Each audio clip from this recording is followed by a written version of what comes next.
En moins d'une semaine, la police est à sa deuxième présentation. Ce matin, 19 présumés malfrats accusés pour diverses infractions commises sont présentés en présence du directeur général de la police nationale, le général de division Ahmad Youssouf Mohamed Itno, du 6e substitut du procureur de la République Abderrahman Ahmad Hatim et de plusieurs officiers supérieurs et généraux. Le premier se nomme Nouradine Ali Sakit alias EGG, responsable d'une entreprise qui s'est aussitôt transformée en agence de recrutement à la fonction publique. Avec l'un de ses complices, ce dernier, à base de documents montés de toutes pièces, soutire des sommes aux jeunes en quête d'emploi. Un réseau mafieux de haut niveau démantelé par la police nationale. Le second s'appelle Brahim Hadji Hassan, un récidiviste placé pourtant sous mandat de dépôt en date du 20 juillet 2019 et curieusement se retrouve aujourd'hui en liberté en train de commettre des crimes.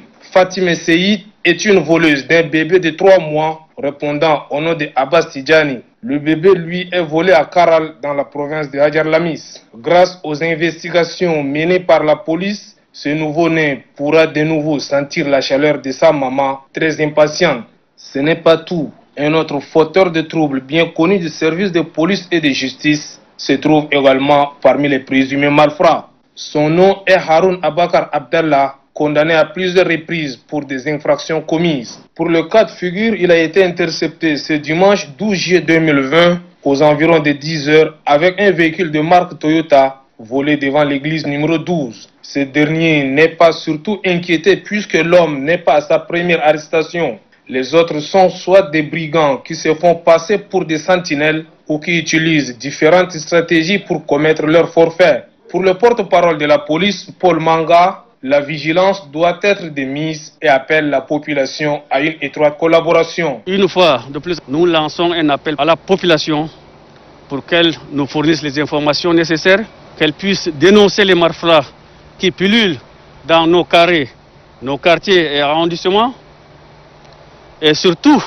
que le 21-21, qui est notre numéro d'appel, est disponible 24 heures sur 24. De sa collaboration dépendra également sa sécurité.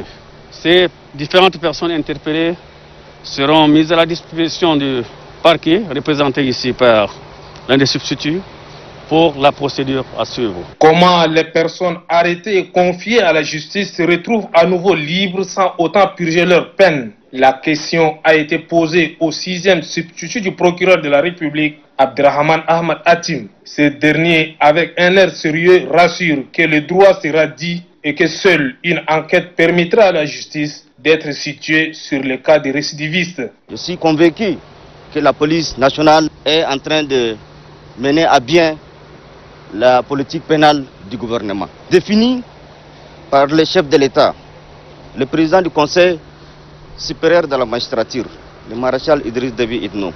En ce qui nous concerne, au niveau du parquet d'instance de N'Djamena, au moment opportun, nous allons requérir, dans l'optique de la politique pénale que je viens d'énumérer, les sanctions les plus lourdes, afin que ceux-là soient réprimés, ainsi de la même manière dissuader les éventuels auteurs de différents délits. Des détenus qui se sont, d'une manière ou d'une autre, se sont retrouvés et ils ont commis encore les mêmes délits pour certains d'autres délits. Le parquet va très vite mener les investigations nécessaires pour situer les responsabilités. En attendant que ces 19 présumés malfrats soient situés sur leur sort, la police nationale travaille d'arrache-pied pour arrêter tout individu en conflit avec la loi. La population, elle, doit dénoncer tout suspect et la justice doit également mettre de la rigueur pour que les personnes qui ôtent le sommet aux paisibles citoyens sentent la violence de la loi.